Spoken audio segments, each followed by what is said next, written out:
All right, welcome everyone. We are live at Techno Security here in Wilmington, North Carolina. I know I'm going to make a mistake and say Myrtle Beach at some point, but this is the first year that we're here in Wilmington. And I'll tell you what, a lot of people now have asked me about, hey, what do you think about the new location? Yeah.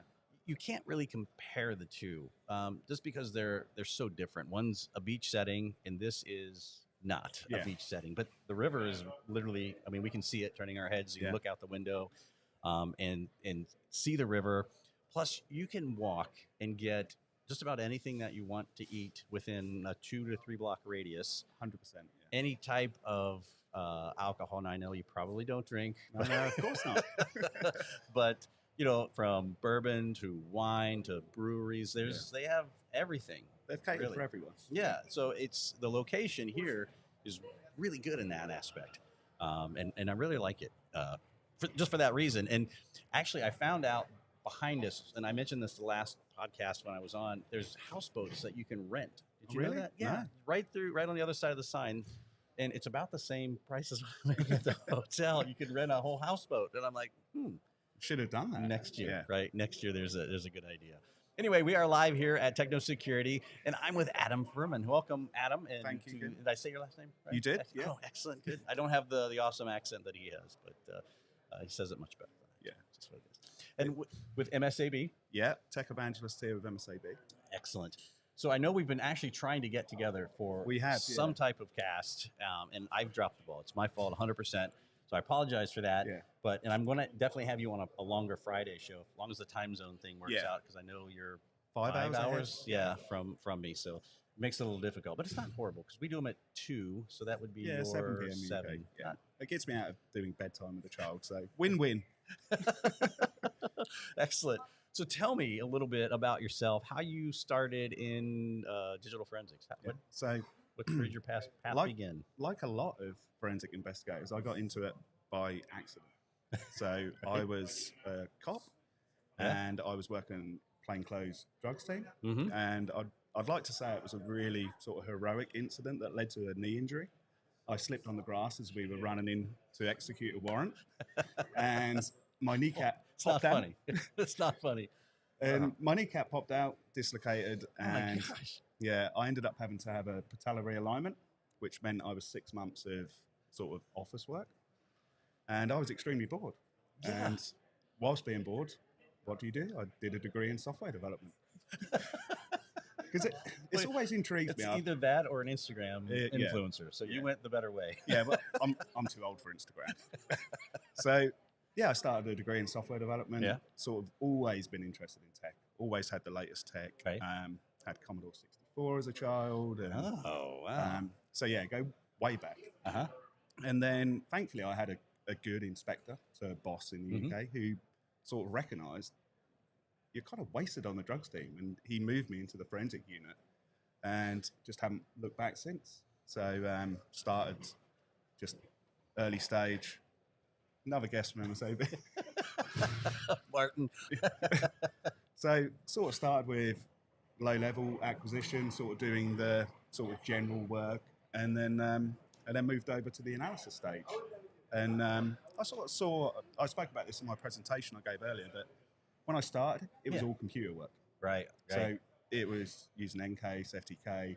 That was the majority of my work, because I slowly transitioned to just going to court, basically. My job was there to find what tools couldn't. And my job was to report on that and then present that evidence at court. And like I say, majority was computers, but over time, that slowly transitioned where mobiles took over. And at the time, there wasn't many disputed cases with phones. The evidence that MSAB, Cellbrite were pushing out was accepted. But eventually, it started to get appealed. So they needed to go, hey, wait a minute. Yeah. So they needed people to understand the artifacts and present the artifacts that the tools couldn't find. So I sort of did that. And it ranged for so many different types of investigation. Like most people think of digital forensics dealing with child abuse material, but it was fatal car collisions. Every offence involved a mobile device. Whether it was a burglary, for example. They had a phone in their pocket. There's going to be location data. Yep. So I sort of ended up doing that, and the police being the police, they like going full circle, and we've got a new boss. He needs to make a name for himself, and they were looking at civilianising my forensic unit. So I left, transitioned to private sector, and here I am now. Well, excellent. How long have you been with MSAB? MSAB on and off about 4 years now. Oh, excellent. Yeah. Very good. Very good. And when did you become the evangelist? So the evangelist was a newly created role, which I started in January of this year. And this industry changes. It changes every month. Nonstop, yeah. And people attend vendor tool training, but 6 months later, they're out of date. And we know that people are not given the funding to attend training every 6 months to keep up. So we need a way for our users they're paying their license fee. We want to make sure they get everything out of that fee. Right. So my job is to help raise awareness and bring them up to speed. So I do that by podcast. So I host Forensic Fix for MSAB. That's right. And then where can people find that? So they can find it Spotify, Apple, Google, Amazon. Excellent.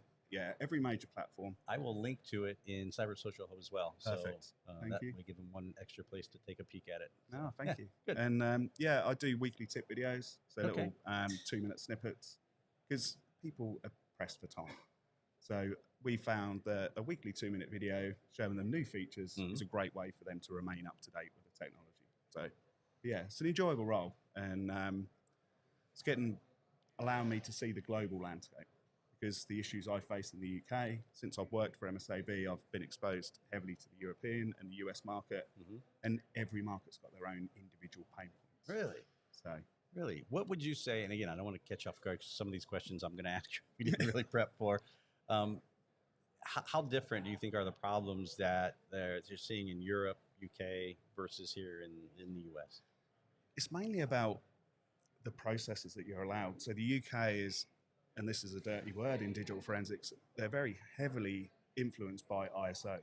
So a 17025 standard, very much, their processes are written down and they can't adapt. So if they have a job come in that is not the norm, it's very hard for them to change their processes to meet that. I didn't know that. Yeah. So they're restricted really Yeah. heavily. How do they get around it? Or do they? So they have law enforcement's creative by Yeah. nature.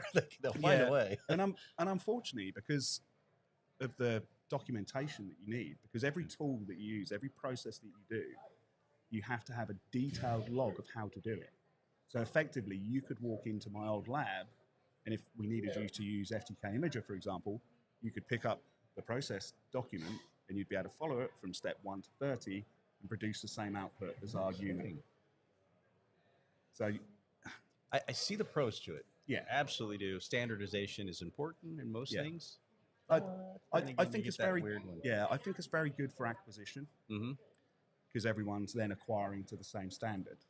When you're, like I said earlier, when you're reviewing data and you're analyzing the unknown, you can't create a standard because it's unknown. Yeah. Hence the word, right? Yeah, exactly.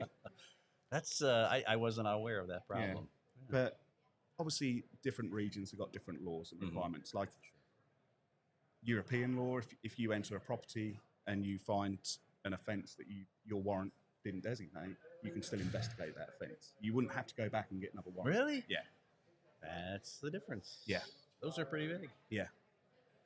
Huh. Which is very handy if you're a police officer. It is. Yeah. But yeah, yeah, I guess so. That's interesting. But they're now changing that. So they're now, so take, for example, you want to perform a request on someone's call data records. Sure. So you approached a provider, Verizon, ATT, for example. Mm-hmm. You couldn't go to them and say, I want everything on Adam Firman. They'd say to you, no. We want specifics of your case. We want date and time ranges. You have to justify and be proportionate. The same thing is coming for extractions. How in the world is that ever going to happen in Yeah. extractions, especially with a mobile? You can't pick and choose. You can with MSAB. Oh, what? You can. All right, tell me about this. So this technology has come as there was a ICO report in the UK where basically they found unwarranted backlogs and victims and witnesses of sexual offences such as rape. Sure. They were not prepared to come forward and support law enforcement because they didn't want their device to go into a 3-4 month backlog. because people's devices are precious. Right. And they also felt it was an invasion of their privacy, because you can look through someone's phone and you can pretty much detail their entire life. Yeah, I would say so. Yeah. So MSAB reacted to that and said, we need to be able to give investigators the ability to just choose a specific date and time range, or allow a phone to be connected and just certain files selected. And that way it respects privacy, but it can also align with a warrant, for example. Sure. If your warrant and your intelligence has come just to say this person was dealing with child abuse material via WhatsApp, are you entitled to go and grab Signal and other platforms? Right. And it makes more sense, especially even with the U.S. model of being very specific with a search warrant. Yes, we're restricted to what that. And, there's some creative writing that may or may not happen in some cases, but it matches that. So it's brilliant. It really makes sense what you guys are doing. And we sort of tell people about that, and they said that it's not possible. So I didn't think so. So I've demonstrated it today here. Gave a talk earlier, and completed an extraction on an S21, so a fairly modern phone, and I just grabbed calls, pictures, and SMS, and that's all it extracted. Now, is it faster as well then? It can be and it can't be, because in order to sift through that information, we have to extract it first. Ah, okay. So it's during the decoding, XRY Which is makes working. sense, technology-wise. Yeah, because you can't just communicate to a handset and say, give me WhatsApp. It's not going to do that. Right. So we actually sift out that data during the decoding stage. And it's just not displayed or retained. Exactly. Yeah, so the ending XRY file just contains what you've told it to extract. And that makes perfect sense. Yeah. Well, that's pretty amazing.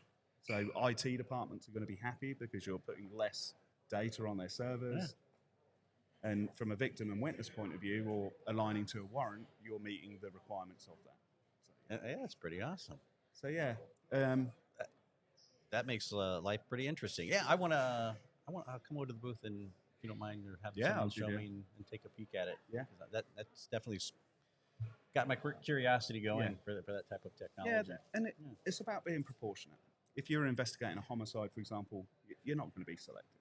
Right. You're going to grab a full file system, but if you're investigating a low-level offence, it's not really proportionate, and it's not worth your time sifting through all that data. Right. So,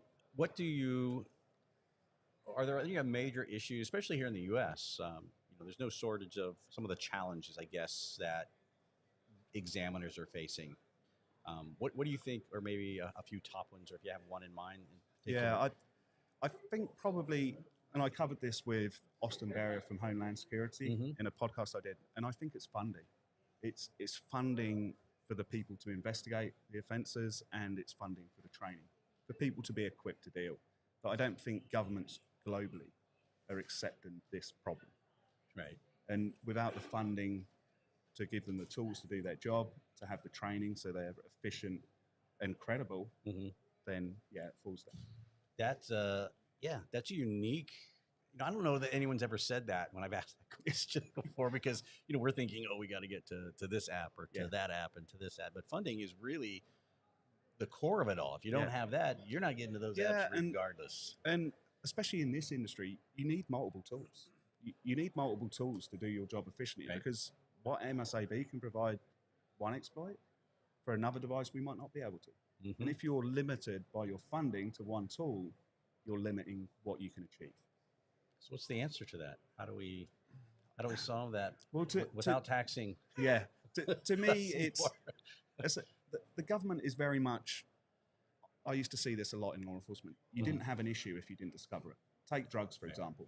It's either a crime or it's not a crime. If you're not out there detecting it, you don't have a drug problem. Correct. And then I also think because there are victims for these crimes. Right. For child abuse material, for example, but sometimes they're unknown victims. So you don't have a complainant.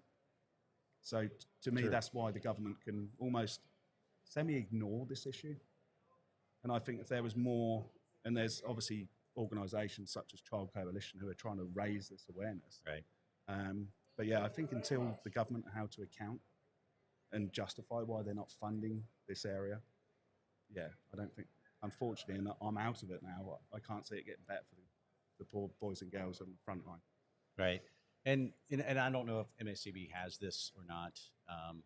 Does like if I were to call up, um, is there someone there that could help me with maybe getting funding? Is there Yeah, someone who can help find especially different here in the sources? US, there's grants available. Okay. So if your unit has a backlog, Oh, you can apply, and excellent. MSAB can help you apply for those grants to get that additional funding to try and reduce those backlogs, because backlogs are an issue globally. Boy, Yeah. oh boy, are they ever? They were an issue back. I left law enforcement a million years ago now, and it was an issue then. I can imagine what it is now, Yeah. especially with the size and volume of the Yeah, data. and sort of acquisition stage computers, you can automate that process. Mhm. It's very easy to automate. Mobile devices, very difficult to. Yeah. And then you Yeah. almost need to automate the process of sorting through that data after. Mm. And that's where things such as Project Vic have been great. Right. But yeah, it's going to continue. And my sort of foresight is that process is going to go to the cloud. And I agree. yeah, It's slow. Yeah, law, it's law slow. enforcement's It's slow with acceptance, getting acceptance for yeah, cloud, but it's so secure now. yeah, exactly. It's so secure now. So yeah, Adam, thank you so No, much. thank you very much. And you're here all week. Are you here? Yeah, all I'm week? here all week. Okay, Yeah. so the hall's open until Wednesday, I think around It is 3-ish. Yeah. So, and I know a lot of people watching aren't here, right? Yeah. Otherwise, they wouldn't be watching. They just come over and stand in front of us. Yeah. For that matter. But if someone wants to reach out, the web address for MSAB, www.msab.com. that's it. Yeah, Easy. That's it. Nice Okay. and simple. You can check it and see if you have a backlog. You can call them up. Maybe they'll help you with a grant as well. Yeah. And they'll show you the acquisition that we just talked about too. So Adam, thanks so much for hanging out with me. I really appreciate you. it. I'm gonna go over your booth and see what kind of swag that you have. And I know Yeah. you said you had some hats and some other things that way. So I'm all about it. Yeah. All right, great. Thanks, Adam. I appreciate it. You guys, we're going to be going live throughout the day here at Wilmington. So I have a few more set up. So more than yesterday. I apologize. We only did one yesterday. It was a little crazy here. It's like when the exhibit hall opens. I don't know if you saw the crowd that were out here. It reminded me of Black Friday. Exactly. Everyone. It was a huge rush. I should have just turned the camera and filmed the backs of everyone going in. It was pretty intense. But I promised today. And Adam, thank you so much for coming on. And make sure you check out his podcast as well. You can find it on all the major platforms. So until then, we will see you guys on the next one. Thanks so much for hanging out. Thanks, Adam.